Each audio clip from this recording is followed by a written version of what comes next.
Hello guys, நம்ம தேசபக்தன் current affairs CA இன்ஷாட்ல இன்னைக்கு நம்ம பார்க்கக்கூடிய வீடியோ எது ரிலேட்டடான வீடியோ அப்படின்னா திருவள்ளுவர் சிலை வெள்ளி விழா.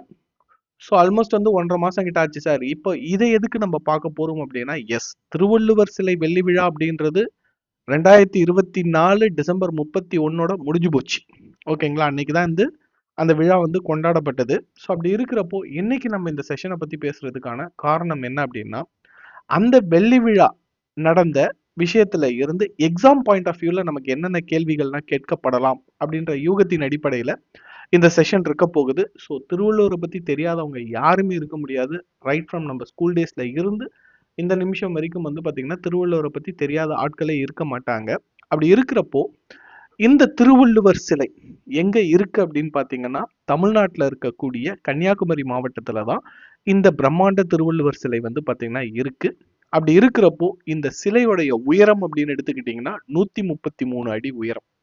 ஸோ இந்த சிலையை பார்த்தீங்கனாலே ரொம்ப பிரம்மாண்டமா இருக்கும். அப்படி இருக்கிறப்போ இந்த சிலையுடைய எடை வந்து எவ்வளவு இருக்கும் அப்படின்னா 7000 டன் வந்து பாத்தீங்கன்னா எடை கொண்டது. இந்த சிலையை பொறுத்த வரைக்கும் கிட்டத்தட்ட 3681 கற்கள் வந்து பாத்தீங்கன்னா இருக்கிறதா சொல்லியிருக்காங்க. அப்படி இருக்கிறப்போ இந்த சிலையுடைய ஸ்பெஷாலிட்டி என்ன அப்படின்னு எடுத்துக்கிட்டீங்கன்னா, இந்த சிலையில அறத்துப்பால் அதிகாரங்களை குறிக்கின்ற கூடிய வகையில இதன் பீடம் வந்து பாத்தீங்கன்னா 38 அடியில வந்து அமைஞ்சிருக்கு. அது மட்டும் இல்லாம அறம் என்ற பீடத்துல வந்து பொருளும் இன்பமாக 95 அதிகாரங்களை வந்து சிலையா வந்து பாத்தீங்கன்னா இதுல இருக்கு அப்படின்றத சொல்லியிருக்காங்க. அப்படி இருக்கிறப்போ திருவள்ளுவர் வந்து பாத்தீங்கன்னா அந்த நிக்கக்கூடிய பொசிஷன்லயே வந்து அவருடைய ரைட் அண்ட் லெஃப்ட் ஹேண்ட் வந்து ஏதோ ஒரு விஷயத்த வந்து சிம்பலைஸ் பண்ணும். அப்படி இருக்கிறப்போ இந்த சிலையுடைய வலது கை அப்படின்றது அறம் பொருள் இன்பம் இந்த மூணையும் காட்டக்கூடிய வகையில அந்த முத்ராஸ் அந்த விரல் வந்து பாத்தீங்கன்னா இருக்கும். இந்த இடத்துல பாத்தீங்கன்னா தெரியும் உங்களுக்கு, அந்த விரல் வந்து பாத்தீங்கன்னா அறம் பொருள் இன்பம் இதை குறிக்கக்கூடிய வகையில அந்த முத்ராஸ் இருக்கும். அதே சமயத்துல அவருடைய இடது கை இருக்கு இல்லைங்களா, அது வந்து பாத்தீங்கன்னா ஓலைச்சுவடி, குரல் ஓலைச்சுவடியை வந்து கையில வச்சிருக்கிறது போல இருக்கும். அப்படி இருக்கிறப்போ இந்த பிரம்மாண்ட சிலையை வந்து இவ்வளோ தெளிவா அதை யோசிச்சு இவ்வளோ டீடைலிங் வந்து பண்ணது யாருன்னு எடுத்துக்கிட்டீங்க அப்படின்னா, கணபதி ஸ்தபதி அப்படின்றவர் தான் இதை வந்து வடிவமைச்சிருப்பாரு.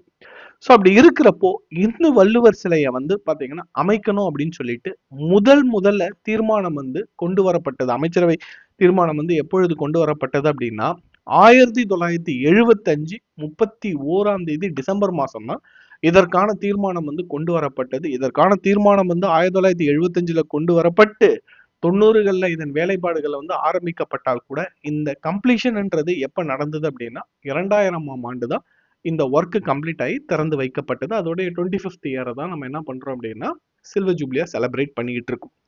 அப்படி இருக்கிறப்போ இந்த கணபதி ஸ்தபதின்றவர் தான் இந்த பிரம்மாண்ட சிலையை வந்து பாத்தீங்கன்னா வடிவமைத்தவர்.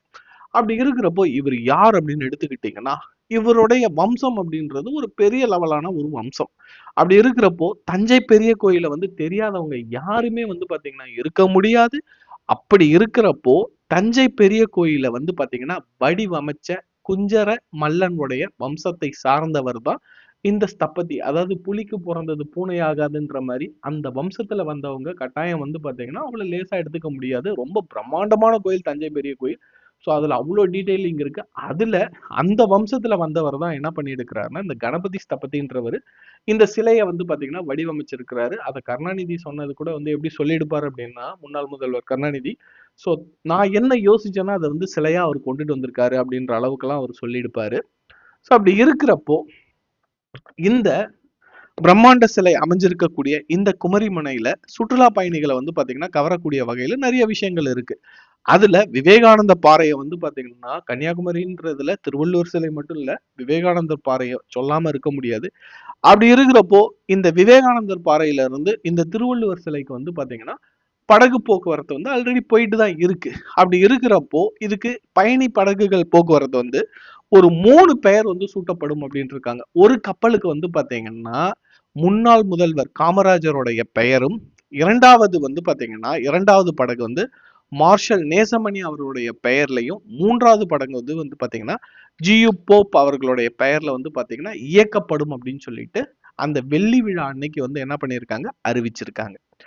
ஸோ இதோடைய ஸ்பெஷாலிட்டி, அன்னைக்கு ஃபங்க்ஷனுடைய ஸ்பெஷாலிட்டி என்ன அப்படின்னா, கண்ணாடி இழைப்பாலம், நம்ம என்ன ஃபாரின்ல இருக்குமா அப்படின்ற அளவுக்கு நமக்கு விவேகானந்த பாறையில இருந்து திருவள்ளுவர் சிலை வரைக்கும் வந்து பாத்தீங்கன்னா கண்ணாடி இழைப்பாலம் வந்து பாத்தீங்கன்னா 30ஆம் தேதி வந்து பாத்தீங்கன்னா திறந்து வைக்கப்பட்டது.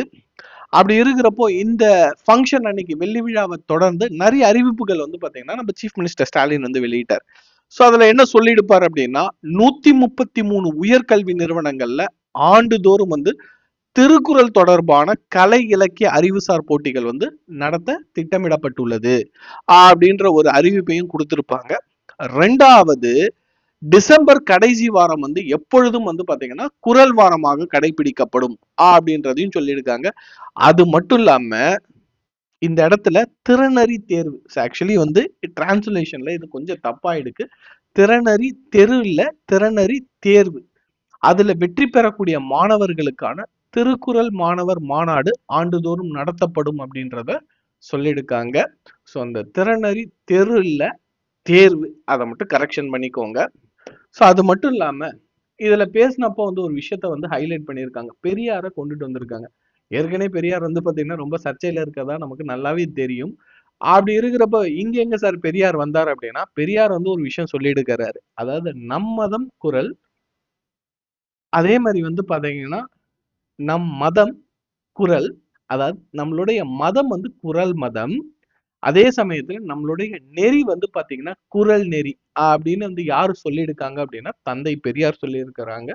ஸோ ஒருவேளை இதை கோட் பண்ணி கேட்பாங்க, இதை சொன்னவர் யார் அப்படின்னு சொல்லிட்டு கேட்கலாம், தந்தை பெரியார்.